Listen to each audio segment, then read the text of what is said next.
오늘 이제 목차인데요. 목차부터 한번 이렇게 보시면서 그 다음으로 넘어가면 좋겠는데, 오늘 여러분이랑 어떤 이야기를 하려고 그러냐면, 왜 이렇게 자녀 양육이 어려울까? 자녀 양육이 어려운 것은 부모가 죄인이고 자녀가 죄인이기 때문입니다. 대부분의 부모님들이요, 자녀를 양육하면서 우리 아이가 죄인이야 이건 아세요. 하도 말을 안 들으니까. 그런데 놓치고 있는 것이 무엇이냐면, 자녀의 죄로 반응하고 있는 부모는 많이 놓치세요. 부모인 우리도 죄인입니다. 그래서 우리가 이제 이렇게 사실 모든 죄의 문제는 마음의 문제예요. 그래서 부모가 자녀를 양육할 때 자녀뿐이 아니라 부모도 죄인이기에 부모 마음속에 있는 죄와 우상들이 다 드러납니다. 이 죄와 우상들을 어떻게 다룰 것인가? 또 마찬가지로 우리 자녀들도 잘못된 행동과 뭐 말 이런 게 튀어나오는 그 모든 것들은 행동만 수정하는 게 문제가 아니라 마음이 문제에서 바깥으로 튀어나온 거기 때문에 자녀들의 이 마음의 죄를 볼 수 있도록 어떻게 도와줄 수 있을까? 자녀들의 마음을 어떻게 다루어 줄 수 있을까? 우리가 이 이야기들을 좀 같이 한번 나눠보려고 합니다. 첫 번째, 자녀를 양육하는 부모가 죄인입니다. 부모들을 만나보면은요, 자기가 원래 성품이 좋은 사람이었다고 얘기하세요. 그런데 결혼하고 나서 아이들을 키우다 보니까 성품이 나빠졌다고 얘기를 하세요. 아이들이 반복적으로 불순종하고 말썽을 부리니까 어쩔 수 없어서 화내고 짜증을 부리는 거지 자기가 원래 그런 사람이 아니었다고 얘기를 하세요. 진짜 그럴까요? 우리 아이들이 우리를 죄짓게 하는 원인일까요? 컵이 만약 하나 있다고 생각해 보세요. 컵을 흔들어 보죠. 그러면 컵 안에 있는 것이 바깥으로 나옵니다. 우유가 담겨 있다면 컵에 우유가 쏟아질 거고요. 물이 담겨 있다면 물이 쏟아질 거예요. 자녀가 부모를 흔들지요. 그러면 부모 안에 이미 존재하고 있던 것이 밖으로 나옵니다. 부모인 여러분의 마음에 죄가 담겨 있다면 화와 짜증과 분노가 나올 거고요. 사랑이 담겨 있다면 친절과 온유가 나올 거예요. 물론 자녀의 죄는요, 자녀에게 책임이 있고 그 죄에 대해서 죄로 반응한 것은 부모의 책임입니다. 제가 아마 전에 이제 저희 남편이 전 강의 함께 하시면서 우리가 이제 홈스쿨로 자녀를 양육했다는 얘기 여러분에게 나눠드렸는데요. 제가 9살, 7살인 이 두 아들을 데리고 홈스쿨을 이제 집에서 시작할 때요. 그 홈스쿨을 시작하기 이전에는 그래도 좀 교양 있고 괜찮은 엄마라고 생각했어요. 그런데 아이들과 함께 24시간을 같이 있으니까요. 너무 힘들더라고요. 그냥 제 그 죄성이 바닥까지 다 이렇게 드러났어요. 사실은 제가 제일 친절해야 할 아이들이잖아요. 그런데 제일 막대하는 거예요. 인내 없고 사랑도 없고 죄와 짜증의 모습들 이렇게 막 하루 종일 막 분노하고 소리 지르고 있는 제 모습을 보니까 정말 너무너무 비참했어요. 그래서 아침에도 저녁으로 열심히 기도하면서 하나님 앞에 얼마나 많이 울었나 몰라요. 하나님, 제 기도가 이랬어요. 하나님, 저 죽을 것 같아요. 저 좀 살려주세요. 이렇게 기도했어요. 아마 이 이야기가 공감이 되시는 분이 많이 계실 것 같아요. 코로나가 시작하면서 어쩌면 여러분이 원하든 원치 않든 많은 분들이 반강제적으로 홈스쿨을 하시면서 제가 그 홈스쿨 1년 차의 엄마로 지나고 있었던 그 상황들이 여러분 놓이게 되셨잖아요. 안 그러고 싶은데 애에게 정말 친절과 온유로 대하고 싶은데 화내고 막 소리 지르고 있는 제 모습을 보면서 제가 우리 아이를 망치고 있는 것 같았어요. 그리고 매일매일 막 다짐하잖아. 내일은 좀 더 친절한 엄마가 되자.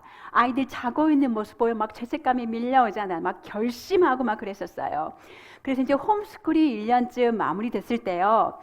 제가 도저히 못하겠더라고요. 자신도 없고 애들한테 너무 미안하고 그래서 저희 남편한테 여보, 나 이 홈스쿨 못할 것 같아요. 이렇게 얘기했어요. 그런데 그때가 이제 저희 결혼 딱 10년 차였거든요. 저희 남편이 이렇게 얘기하는 거예요. 여보, 홈스쿨 하기 전에 지난 9년 동안 하나님이 당신 삶에 열심히 일하셔가지고 당신이 많이 변했어요. 그런데 지난 한 해 동안 변한 게 지난번 9년 동안 변한 것보다 훨씬 더 많어. 이거 홈스쿨 있잖아. 성화에 너무 좋은 것 같아. 우리 계속 합시다. 이렇게 얘기한 거예요. 제가 그 꼬드김에 넘어가서 계속 홈스쿨을 했다는 거 아닙니까? 자녀를 양육하면서 여러분 우리의 죄성이 다 드러나요. 정말 밑바닥까지 다 드러나요. 그런데 제가 여러분께 부탁드리고 싶은 것은요, 이렇게 다 밑바닥까지 여러분의 모든 것이 다 들통나도 좌절하거나 또 마음이 이렇게 많이 힘들어서 무너지지 않으셨으면 좋겠어요. 사실 이 모습이 우리의 원래 모습이에요. 우리가 죄인이 막 드러나면은 너무 부끄럽고 막 죄책감에 쌓이잖아요. 그런데 이 죄책감에 쌓이는 것은요, 문제를 해결하는데 조금도 도움이 되지 않아요. 아이들 탓, 상황 탓하지 말고 사실은 이럴 때 내 잘못을 인정하는 게 제일 좋더라고요. 내 잘못을 인정하고 하나님 앞에 회개하고 내 죄를 오래 묵상하지 말고 내가 좀 멋지게 보이지 않은 것에 대해서 속상해하지 마시고 그냥 십자가를 바라보셨으면 좋겠어요. 주님이 그 십자가에서 내 죄를 사해 주시고 나를 의롭다 해 주시고 성령님이 내 안에 사시면서 오늘도 부족한 나의 모습을 드러내시면서 우리를 성화시켜 가시고 계시잖아요. 그래서 모든 부모가 넘어졌다 일어났다를 반복하면서 자라가요. 그래서 그 시간을 주님을 신뢰하시면서 즐기셨으면 좋겠어요. 말도 못하게 연약한 부모, 그런데 우리에게 너무너무나 격려가 되는 것은 하늘 아버지께서 전 시간에 저희 남편이 여러분과 함께 나눠주셨지만 자녀 양육을 통해서 우리 아이들만 양육해 가시는 것이 아니라 부모인 우리도 양육해 가신다는 거예요. 자녀를 양육하면서 우리가 성화되어야 할 것들을 하나님이 보여주시고 그리고 하나님의 은혜를 누리면서 그 은혜를 우리의 자녀들에게 하나님의 사랑과 은혜를 나눠주면서 함께 하나님을 배워가고 알아가라고 주신 그 귀한 기회이기 때문에 여러분 기회를 좀 즐기셨으면 좋겠어요. 둘째, 우리 아이들도 죄인이에요. 18세기 청교도 제시 라헬은요, 자녀들에 대해서 이렇게 얘기하고 있어요. 자녀들의 마음이, 여러분 아마 그 PPT 받으셨을 텐데요. 제가 혼자 얘기하면 식사하고 나신 이후라서 아마 많이 졸리실 거예요. 우리 그 쿼테이션 같이 한번 읽어볼까요? 자녀들의 마음이 바른 도구를 사용하기만 하면 문제가 될 것 없는 깨끗한 종이라고 생각하면 안 됩니다. 단언하건대 자녀들의 마음은 깨끗하지 않습니다. 어린 자녀들이라고 할지라도 그 마음이 얼마나 부패하고 악한지 모릅니다.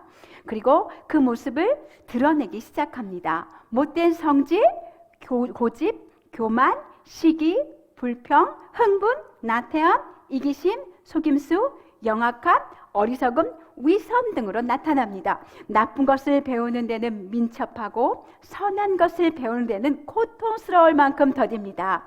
자기가 원하는 것을 얻기 위해서는 무슨 일이든 기꺼이 하려고 합니다. 우리 자녀들은 죄를 배우기 위해 학교에 다닐 필요가 없습니다. 18세기 아이들이나 21세기 오늘 우리 아이들이랑 너무너무 똑같죠? 별로 다르지 않아요. 다윗은요, 3000년 전에 자신이 죄악 중에서 출생됐다고 고백했고, 솔로몬은요, 우리 아이들의 마음속에 미련한 것이 얽혀 있다고 이렇게 죄의 본성에 대해서 이야기하고 있어요. 우리 아이들은요, 죄인이 된 것이 배워서 그런 것이 아니라 환경 탓, 문화의 탓이 아니라 선천적으로 마음속에 미련한 것을 가지고 태어납니다. 그래서 아이들의 마음, 생각, 의지까지도 죄의 본성으로 뿌리까지 오염되어 있기 때문에 우리 아이들은 하나님을 거역하고요, 하나님이 부모에게 주신 권위에 불순종합니다. 그래서요, 여러분이 자녀들을 키우면서 우리 아이들이 무슨 충격적인 말을 하더라도 또 어떤 행동을 저지르더라도 사실은 놀라지 마셔야 돼요. 낙담하실 필요가 없습니다. 내가 너를 어떻게 키웠는데 네가 이럴 수가 있어? 그럴 수 있습니다. 왜요? 우리 아이는 죄인이니까요. 우리 아이들의 본성은요, 초등학교 때에도 계속되고 중학교, 고등학교 계속됩니다. 나날이 교묘해져요. 아주 지능적이에요. 그리고 은폐하려고 합니다. 끝이 없어요. 아마 어떤 분은 우리 애는 절대로 안 그럴 거야. 여러분 꿈 깨십시오. 그런 아이는 없습니다. 자녀들이 하나님의 형상으로 지어진 아주 존귀한 자들이지만 동시에 죄인입니다. 그래서 하나님께서 부모를 자녀의 곁에 두셨습니다. 자녀들이 미숙하게 부모의 돌봄, 훈련, 그리고 훈육이 필요합니다.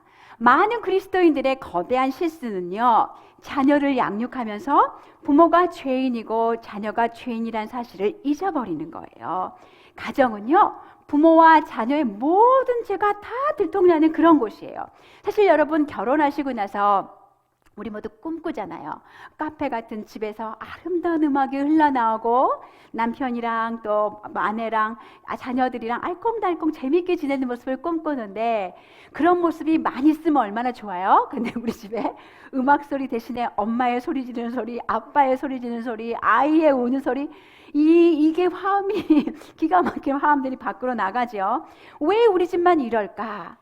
왜 우리 집은 이렇게 평온한 날이 별로 없을까? 이런 생각이 드는 날도 있으시겠지만, 죄인들이 사는 다른 가정도 별로 다를 것이 없습니다. 각 가정마다 문제 영역이 조금 다를 뿐이지, 우리는 매일매일 우리의 죄의 오물을 처리해 주시는 하나님의 은혜가 필요합니다. 참 감사한 것은 하나님이 그 은혜를 우리 가정에게 주시고 우리가 함께 부딪혀가면서 죄를 처리하는 과정들을 연습해가면서 여러분이 원하시는 그 아름다운 음악이 흐르고 서로 칭찬하고 격려하고 서로를 인내해주는 그 날이 곧, 즐길 수 있는 그 날이 곧 여러분에게 오실 겁니다. 그 날을 소망하셨으면 좋겠어요. 세 번째, 그렇다면 자녀를 양육하면서 여러분이 부모가 죄인이라는 얘기를 이제 함께 나눴는데요. 부모가 자신이 죄인이라는 것을 알고 있다면 이 죄인된 부모의 마음은 어떻게 다뤄야 하는 걸까요? 여러분, 우리가 부모가 자녀의 죄로 반응하고 있다는 걸 알고 있다면 여러분이 자녀를 양육할 때, 특별히 자녀를 훈육하기 이전에 항상 여러분의 마음을 먼저 살펴보셔야 합니다. 내가 하나님의 대사로 지금 우리 아이 앞에 서 있는지, 아니면 내 마음의 죄된 욕구로 아이를 양육하려고 하는지 항상 살펴보십시오. 우리 아이의 죄는요, 항상 부모의 마음을 자극해요. 그때 부모가 잘 반응해서 사랑으로 자녀를 도와줄 수 있다면 자녀들이 자라면서 일어나는 모든 사건과 상황들은 하나님이 사용하시는 놀라운 성장의 기회가 돼요. 그런데 만약 부모가 잘못 반응한다면 부모의 마음이 하나님이 아닌 다른 우상에 지배되어 있어서 지배되어 있다면 하나님이 주신 이 황금 같은 기회를 놓치게 됩니다. 오히려 믿을 수 없을 만큼 자기 중심적인 자녀들과 함께 부모도 그 자녀 앞에서 짜증과 분노와 협박으로 가정은 날마다 전쟁터로 변할 거예요. 바울은요, 예수 그리스도의 핏값을 치고 사서 한 몸이 된 성도들에게 뭐라고 얘기했냐면, 겸손과 온유와 오래 참음과 사랑 가운데서 서로 용납하고 사랑 안에서 참는 것을 하라고 격려했습니다. 무릇 더러운 말은 너의 입 밖에도 내지 말고 오직 덕을 세우는 데 수용하는 대로 선한 일을 해서 듣는 자에게 은혜를 끼치라고 이야기했어요. 이게 성도의 원리라면 우리 가정에서는 더 많이 우리 아이들에게 이런 모습으로 있어야 할 텐데, 슬프게도 우리는 자녀들에게 험한 말을 쏟아놓습니다. 그리고 세상 어떤 사람들에게도 보여주지 않는 모든 치부를 다 드러내지요. 우리가 자녀들을 도울 때 사랑과 친절, 온유가 없다면 그것은 부모 마음이 이미 우상에 사로잡혀 있다는 증거입니다. 하나님은 이런 부모의 마음의 우상을 먼저 다루기를 원하세요. 부모가 자신의 마음의 우상을 먼저 제거해야 친절과 온유, 사랑으로 자녀를 대하고 자녀의 마음을 목양하고 이 자녀를 그리스도께로 인도할 수 있습니다. 그렇다면 부모가 가진 마음의 우상은 무엇일까요? 위기의 10대, 기회의 10대라는 책에서 폴 트립은 5가지로 이야기합니다. 안락함의 우상, 존경의 우상, 보답의 우상, 성공의 우상, 그리고 통제의 우상. 물론 더 많은 우상이 있겠지만 이 5가지에 대해서 여러분이랑 같이 조금 이야기를 해보려고 합니다. 먼저 안락함의 우상이에요. 많은 부모들은, 대부분의 부모들이 마음 깊숙한 곳에 안락함을 위한 권리의식을 가지고 있습니다. 아이들이 하루에도요 여러 번 싸우고 여러분에게 와요. 그러면 여러분 화가 나죠? 왜 화가 날까요? 여러분의 마음을 한번 잘 살펴보십시오. 이 아이들이 하나님이 내 이웃을 내 몸과 같이 사랑하라고 말씀하셨는데 그 법을 어겼네. 엄마는 그래서 마음이 너무 아파. 그래서 화가 나나요? 그렇지 않죠. 야, 대체 오늘이 몇 번째야? 엄마도 좀 쉬자. 엄마는 언제 퇴근하니? 이 마음 때문에 솔직히 이제 화가 나죠. 쉬고 싶은, 안락함을 누리고 싶은 나의 권리의식을, 나의 권리의 그를 아이들이 침해했기 때문에 화가 납니다. 물론 쉬고 싶은 것은 죄가 아니죠. 나쁜 게 아니에요. 엄마도 쉬어야 돼요. 우리 아빠도 쉬어야 돼요. 문제는 뭐냐? 내가 누려야 한다고 생각했던 안락함의 그 권리를 찾지 못했을 때, 침해당했을 때 소리를 지르고 화를 내는 것, 이것이 문제입니다. 이것은 부모가 안락함의 우상에 지배되었다는 증거입니다. 두 번째는 존경의 우상입니다. 저희도 이제 잘 빠졌던 그런 우상인데요. 모든 부모에게 늘 자녀로부터 존경받고 싶은 마음이 있습니다. 우리 자녀가 10대일 때 우리 집에서 대화는 시작은 이거였어요. 야, 방바닥에 수건이 왜 이렇게 많이 떨어져 있니? 저 수건 좀 주워. 이게 시작이었어요. 그런데 아이가 짜증 섞인 목소리로 네, 막 이렇게 얘기하면 야, 너 그 태도가 뭐야? 아마 여러분 가정에서도 자주 일어나실 일일 거예요. 야, 너 그 태도가 뭐야? 아마 여러 번 얘기하실 거예요. 불친절하게 얘기하다가 아이의 마음이 상해서 사실 정작 도와주어야 할 아이의 문제는 돕지 못한 적이 많이 있습니다. 자녀는 부모를 존경해야 합니다. 이것은 하나님의 명령이기 때문에 우리 자녀를 위해서 부모님이 자녀가 부모를 존경할 수 있도록 도와주어야 합니다. 그러나 이것이 부모의 마음을 지배해서 자녀의 마음을 상하게 하는 가혹한 말이나 행동을 한다면 이제 이게 문제인 거죠. 만일 부모가 항상 존경을 받아야 한다는 마음을 가지고 있으시면, 특별히 10대의 시절에 우리 아이들의 말에 여과가 없잖아요. 아무렇게나 말하잖아요. 마음에 있는 것을 툭툭 던져낼 때 매번 야, 그 태도가 뭐야? 이 얘기를 하시다 보면 사실 우리가 우리의 아이의 마음을 도와주지 못하고 이제 갈등만 커지는 그런 상황이 생기게 될 것입니다. 그래서 하나님이 우리에게 주신 그 부모의 임무를 제대로 하지 못하고 이제 분노만 커지게 되는 그런 상황이 벌어지는 거지요. 세 번째는 보답의 우상이에요. 부모는 자녀를 위해서 많은 것을 희생합니다. 마음을 주고 물질을 주고 정성을 다해서 자기의 꿈도 포기하면서 여러분 시간도 주고, 시간 이꼴 생명이잖아요. 여러분의 생명을 주면서 우리 아이들을 잘 양육합니다. 그런데 많은 부모의 마음속에 은연중에 보답을 바랍니다. 내가 너를 어떻게 키웠는데 이렇게 키웠으면 이 정도는 돼야지. 성적도 이 정도는 되고 효도도 이 정도는 해야 하고. 한 번은 우리 아들이 캠프를 갔어요. 전화가 왔어요. 우리 아들이 전화도 했네.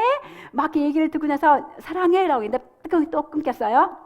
아들은 자기의 필요만 얘기하고 전화를 끊었습니다. 이게 현실입니다. 우리가 우리 아이들을 양육하고 섬기는 것은요, 보답을 받기 위함이 아닙니다. 우리의 주님도 이 땅에 오셨을 때 섬김을 받으러 오신 것이 아니라 섬기기 위해서 오셨습니다. 우리는요, 이렇게 대가 없는 희생으로 우리를 섬겨주신 그 주님의 도구가 돼서 우리의 자녀를 섬긴 도구일 뿐입니다. 네 번째는요, 성공의 우상이에요. 제 이야기입니다. 제가 책에도 적었는데요. 제가 그 중학교 2학년 때 첫 번째 시험에서 15등을 냈어요. 15등. 그런데 두 번째 시험에서 일자를 떼어냈어요. 그래서 선생님이 친구들이 다 있는 앞에서 막 칭찬을 해주시더라고요. 너무 기뻐서 그 성적표를 가지고 이제 엄마에게 왔는데요. 저희 어머님이 그 성적표를 딱 보시더니 얼굴이 별로 좋지 않으세요. 이렇게 얘기하세요. 야, 5등이 등수냐? 1등 해야지. 그때 제가 얼마나 많이 상처를 받았는지 몰라요. 그 다음 시험에 열심히 공부했어요. 1등하고 싶어서. 엄마한테 인정받고 싶어서. 그런데 1등이 아니에요. 5등보다 떨어졌어요. 그 다음에도 열심히 공부했어요. 조금 올랐지만 1등이 아니에요. 학기 말입니다. 제가 이제 엄마한테 성적표를 갖다 줘야 되는데 1등이 없어요. 어떻게 했을까요? 그 어린 마음에 이걸 엄마한테 가져갈 수가 없어서 우리 동네에 제일 새까만 골목을 찾아갔어요. 그때는 선생님이 다 수기로 적어주셨거든요.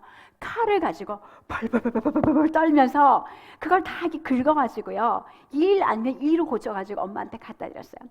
그리고 나서요, 그 다음에는요, 양심에 너무 갇히게 되는 거예요. 그래서 고쳐서 엄마한테 갖다 줄 수가 없으니까 제가 딸 6 가운데 큰 딸이에요. 조망조망한 동생들이 너무 많아서 우리 엄마가 항상 분주하셨거든요. 거기다 일도 하셨어요. 그러니까 얼마나 분주하셨겠어요. 미란아 성적표 그러면 대충 얘기하고 떼어가지고 고등학교 때까지 한 번도 성적표를 보여드리지 않았어요.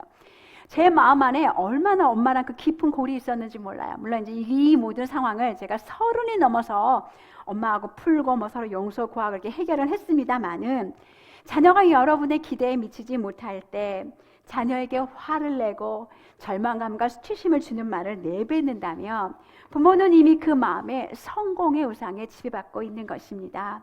여러분, 우리의 자녀들은 하나님의 자녀예요. 하나님께 영광 돌리기에 태어난 아이들입니다. 우리의 영광을 위해서 우리 아이들에게 상처 주는 거 생각해 봐야 되겠죠. 우리는 하나님의 영광을 올려드리기 위해서 우리 자녀들을 돕는, 주님의 돕는 자들입니다. 그 다음은 통제 우상이에요. 자녀들이 어렸을 때 부모는 모든 것을 통제할 수 있어요. 먹는 것, 입는 것, 해야 할 일, 잠자는 것, 자녀의 모든 삶의 영역에서 부모는 지혜로운 통제로 자녀들을 도와줘야 합니다. 그런데 어린 자녀들처럼 때때로 어떤 부모님들은 자녀들이 10대가 되고 성인이 되었는데도 삶을 강하게 통제하려고 하시는 분들을 만납니다. 물론 자녀들이 모든 것을 다 결정하게 내버려 둘 수는 없어요. 그렇지만 자녀들이 자라날수록 부모는 이 통제의 끈을 느슨하게 잡고 아이들이 결정하는 영역들을 이렇게 늘려가셔야 돼요. 부모가 모든 것을 다 통제할 수는 없습니다. 오히려 우리 아이들을 강하게 통제하려면 통제할수록 자녀의 마음을 잃어버리게 됩니다. 켄트와 바바라 휴즈는요, 그리스도인의 경건훈련이라는 책에서 이렇게 얘기합니다. 아이들을 일찍부터 통제하지 못한 것도 심각한 실수이지만 이 얘기는 아이들이 어렸을 때 여러분 통제하셔야 돼요. 통제하셔야 되고 아이들이 자라면 자랄수록 이렇게 통제를 끌어놓으셔야 되는데 그 통제를 풀어놓지 못하는 것 또한 똑같이 비효과적이고 해가 된다라고 말했습니다. 성공적인 자녀 양육은요, 애들을 바짝 조여서 부모의 손 안에서 확실하게 통제하게 만드는 것이 아닙니다. 자녀 양육의 목표는요, 자녀가 자라면 자랄수록 부모는 한 발 뒤로 이렇게 물러서셔서 우리 아이들에게 예전에는 부모에게 의존적이던 아이들이 이제는 스스로 선택과 결정을 하고 하나님을 경외하고 말씀의 권위 아래서 독립적으로 살아가는 개체로 살 수 있도록 돕는 것이 부모가 해야 하는 일이죠. 그러나 정말 감사한 때때로 이제 여러분의 아이 이렇게 내놓으면 이렇게 걱정되고 염려되고 여러분이 보시지 않는 것도 너무 많고 애들이 가서 무슨 일을 저지를까 어떻게 할까 많은 걱정과 염려가 되시잖아요. 정말 감사한 것은 우리 자녀의 삶 속에 하나님이 통제하지 않으시는 삶은 없습니다. 우리가 할 수 없는 것들은 하나님의 손에 내어놓고 주님께 기도하고 하나님이 그 통치 아래서 하나님의 뜻을 이루어갈 수 있도록 여러분 기다리셔야 돼요. 모든 부모는 통제 우상을 내려놓아야 합니다. 자녀를 양육하면서요, 부모 마음에 있는 안락함, 존경, 보답, 성공, 통제 욕구들은 본성입니다. 그러나 그것에 지배당해서 온유와 친절, 겸손과 사랑으로 자녀를 도울 수 없다면 이제 생각해 봐야죠. 그죠? 저희의 그 지난 26년, 27년 동안의 자녀 양육의 그 시기는요, 모두 다 저희의 이 마음의 온갖 우상과의 싸움이었습니다. 우상은 우리에게 들보와 같은 존재예요. 우상에 눈이 멀면 자녀의 필요를 보지 못하고 자녀를 돕지 못하게 됩니다. 내 우상을 섬겨줘! 이렇게 자녀들에게 요구하면서 정말 자녀를 도와야 하는 그 영역들을 보지 못하게 하는 것이 우상의 무서운 영향력입니다. 자녀를 양육하면서 여러분이 이 5가지 우상 중에서 어떤 것에 자주 넘어지시나요? 앞 서두에도 함께 이야기 나눈 것처럼 하나님은 자녀를 양육할 때 자녀뿐 아니라 우리 부모도 성숙하게 하세요.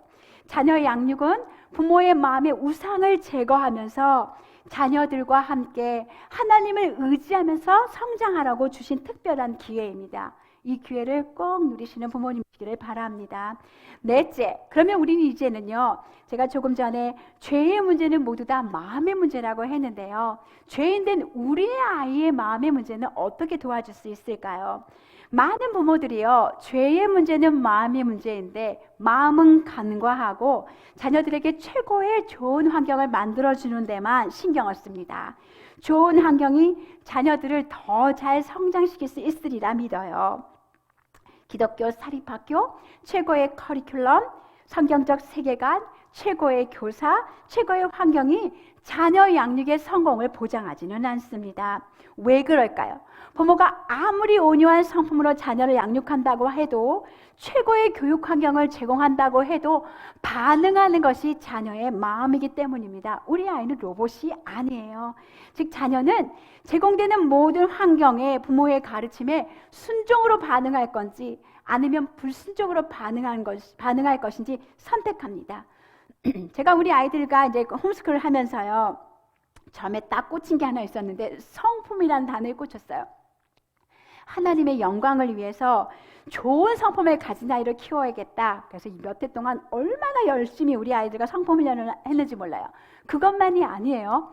유대인들이 온 세계의 리더들이잖아. 걔네들이 어떻게 이렇게 리더들이 됐는 줄 아니? 성경 말씀을 많이 암송했기 때문이야. 또 이 말씀에 설득이 돼서 우리 아이들에게 얼마나 말씀을 많이 외우게 했는지 몰라요. 마가복음 1장에서 16절까지는 심지어 영어로도 암기하게 했어요. 집안에요, 또 지켜야 되는 법과 규칙도 많이 있었고요.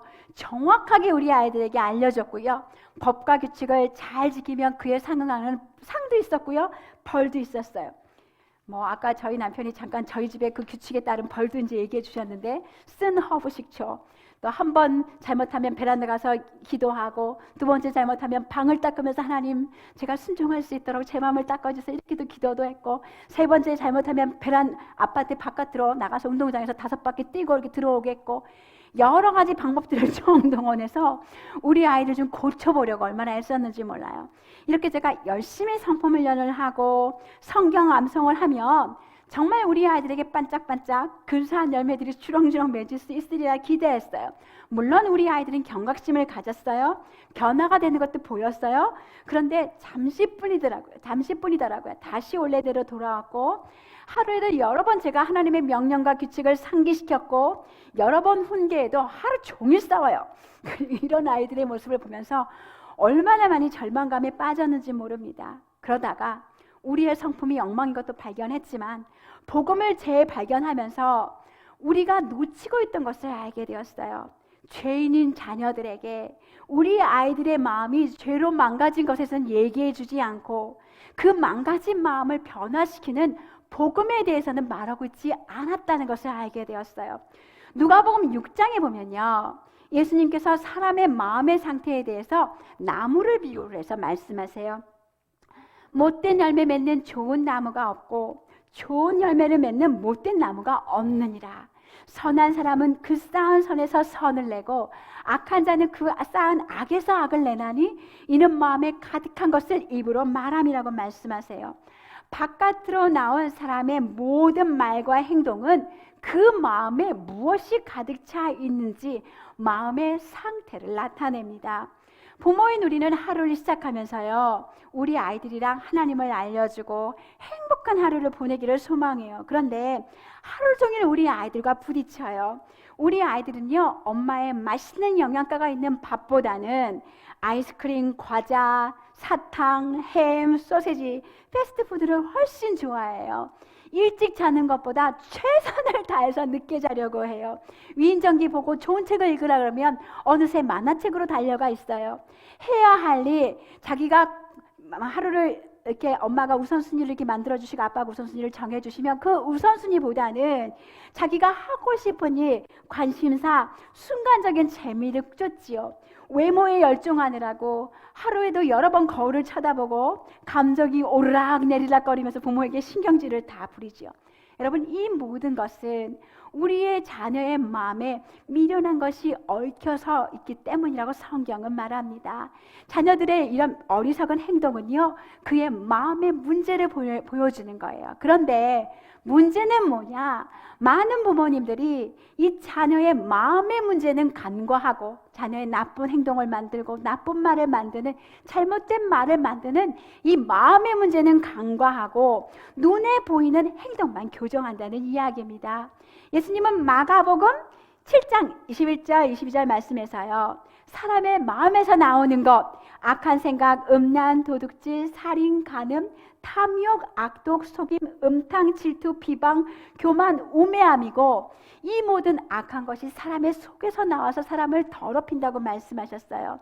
우리 아이들의 마음속에도 예수님께서 열거하신 이 더러운 것들이 그대로 있습니다. 이 모든 것들은 매일매일 우리 아이들의 삶 속에서 나타나요. 악한 생각, 도둑질, 탐욕, 악독, 속임, 질투, 비방, 교만, 우매함을 여러분이 여러분의 자녀와 함께 하면서 여러분도 쏟아내시고 우리 아이도 쏟아내는 것을 매일매일 보실 거예요. 우리 아이들은요, 왜 자신이 부모 말씀에 순종하지 않는지, 제멋대로 행동하는지 마음의 문제를 잘 몰라요. 오히려 자기 만족, 자기 중심적인 사고, 이기심이 자기의 권리라고 주장합니다. 그래서 부모인 우리는 자녀의 잘못된 행동이 죄된 마음의 생각과 태도에서 나오는 것을 우리 아이들에게 가르치고, 자녀들이 자신의 마음을 살피고 마음속에서 매일매일 벌어지고 있는 치열한 이 죄와의 싸움을 이해할 수 있도록, 볼 수 있도록 도와주셔야 돼요. 아울러서 자기 마음의 숨은 동기를 이렇게 살펴볼 수 있도록 좀 생각해 보라고 하시고, 너 마음에 지금 무슨 일이 일어나고 있니? 이런 질문들을 좀 이제 여러분이 좀 던져주시는 게 좀 필요하죠. 어느 날 저희 집 실화예요. 한 아이에게 방을 청소하라고 시켰어요. 그랬더니 이제 이 아이가요, 마음이 급했는지 게을러서 빨리 끝내고 싶으니까 모든 먼지를 책상 아래에, 침대 아래에 전부 다 싹 다 밀어버렸어요. 순식간에 방이 정리됐죠. 그리고 다 했어요 라고 이야기했어요. 그런데 겉보기에는 이 방이 다 정리되었지만, 순종한 것으로 보이지만 사실은 눈속임입니다. 자녀의 마음이 부모를 속이고 모든 것을 죽게 하듯 하라고 하신 하나님의 명령을 어겼습니다. 예수님은 이것과 같이 속과 겉이 다른 변화가 없는 행동에 대해서 꾸짖으셨어요. 마태복음 22장에 보면요, 예수님이 서기관과 바리새인들을 꾸짖으신 이야기가 있어요. 너희의 겉은 깨끗하되 너희 안에는 탐욕과 방탕이 가득해.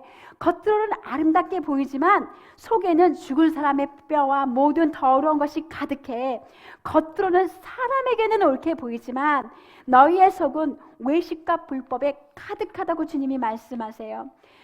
겉보기에 바른 행동, 정돈됨, 사람의 눈에 보기에 좋지만 마음을 보시는 하나님의 눈에 눈속임하는 모양들은 다 들통나지요. 성경은 하나님이 사람의 행동만이 아니라 사람의 마음에 관심이 있으시고 마음의 숨은 동기까지도 살피심을 말씀하고 있습니다. 그래서 먼저 안을 깨끗이 해라. 그래야 겉도 깨끗하게 되리라. 이렇게 말씀하고 계세요. 우리 아이, 이게 한번 돌아가 볼게요. 겉보기만 깨끗한 우리의 아이의 방은 우리 아이의 마음의 동기가 신실하지 않았고 겉으로만 순종하고 모든 것을 보시는 하나님 앞에 불순종했음을 보여줍니다.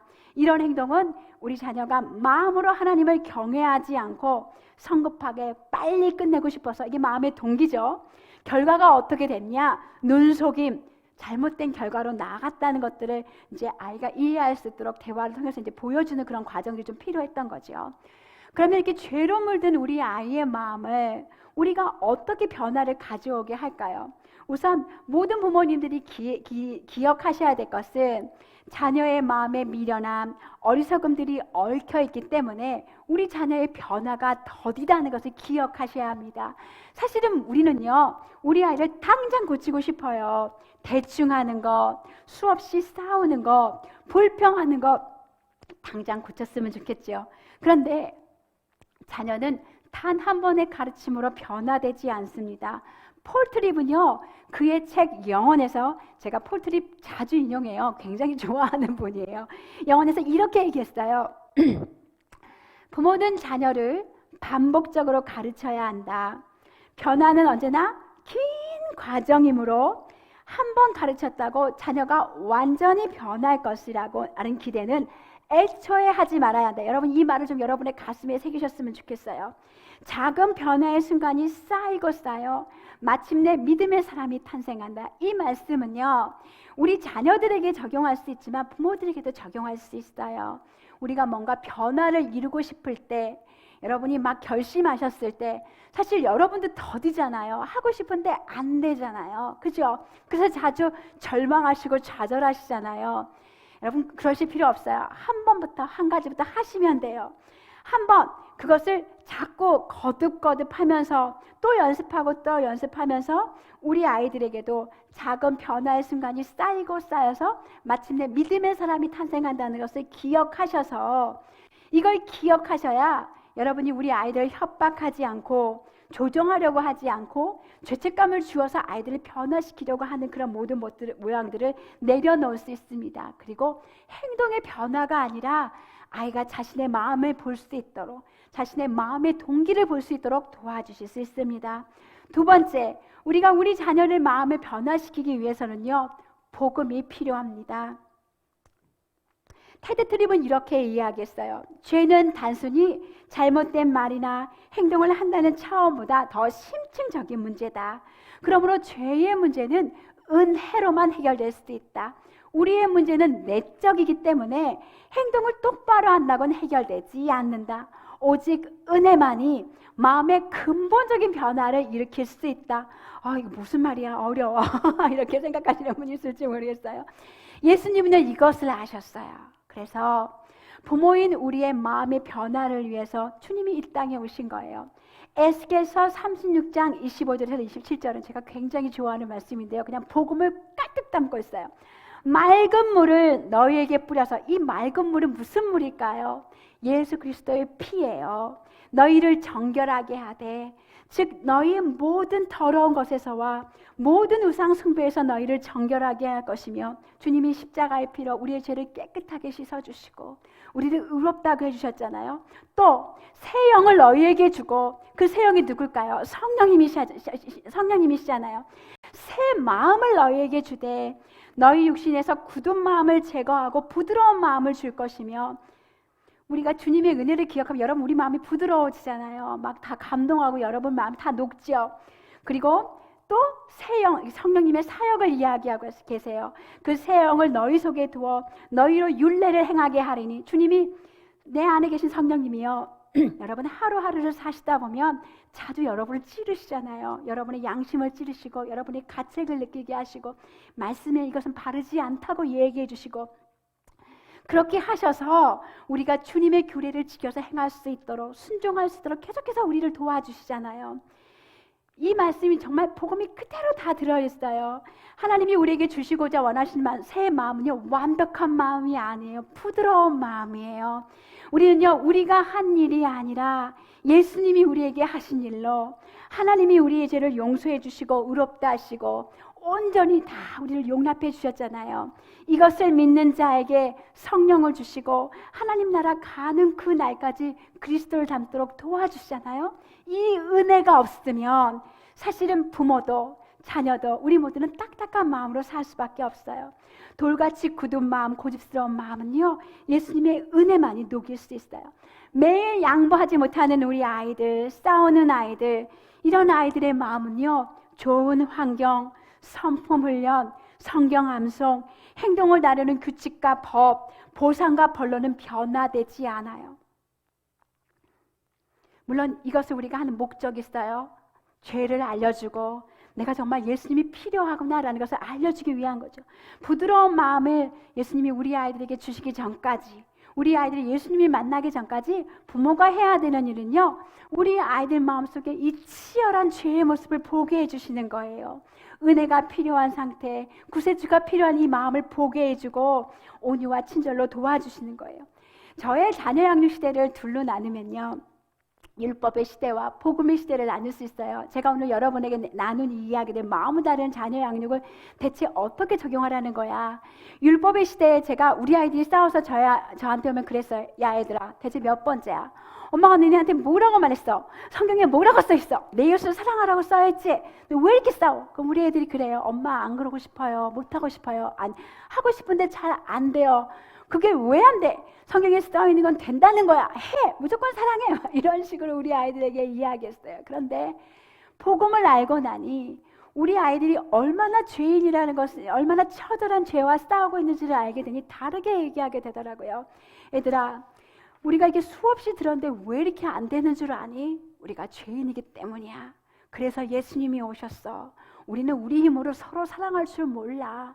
맨날 자기 이기심만 맞다고 소리 지르는 사람들이야. 그래서 예수님이 이 땅에 오셔서 자신의 모든 것을 보여주시고 사랑이 이런 거야 이렇게 말씀해 주신 거야. 우리 예수님께로 가자. 예수님께 도와달라고 하자. 엄마랑 같이 기도하자. 이렇게 다른 모습으로 변하게 됐어요. 대부분의 그리스도인들은요, 복음을 예수님을 믿기 전에만 필요한 것이라고 생각해요. 그런데요, 예수님은 이 땅을 심판하러 오신 것이 아니라 죄인을 불러 구원하려고 오셨어요. 잃어버린 자들을 찾으러 오셨어요. 저와 여러분 같이 잃어버린 부모들을 찾으러 오셨고, 잃어버린 우리 아이들을 찾으러 오셨어요. 예수님이 우리 죄를 위해서 죽으시고 또 우리에게 성령을 주셔서 오늘도 역사하고 계시잖아요. 예수님의 십자가의 그 십자가는 용서를 위해서만 필요한 것이 아니라 우리에게 진정한 변화, 예수님이 기뻐하시는 변화, 주님을 닮아가는 그 변화를 일어나게 하는 그 일에도 매일매일 복음은 필요해요. 그 은혜가 우리에게 동기를 부여해서요, 예수님을 닮고 싶은 그런 마음을 갖게 해요. 그래서 우리가 우리 아이들에게 매일매일 얘기해 줄 것은 우리 아이의 죄인됨을 알려주고 자신의 그 마음의 동기를 살피게 해주고, 그래서 네가 가야 할 곳이 있어. 어딘지 아니? 예수님이야.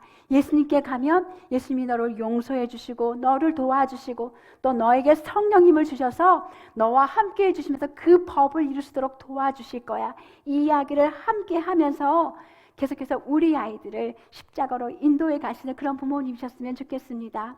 자녀 양육의 모든 상황은요, 부모가 도구가 돼서 자녀를 그리스도께로 인도하는 기회입니다. 감사함으로 이 기회를 사용하시면서 자녀의 마음을 목양하시는 부모님들이 되시길 바랍니다. 감사합니다.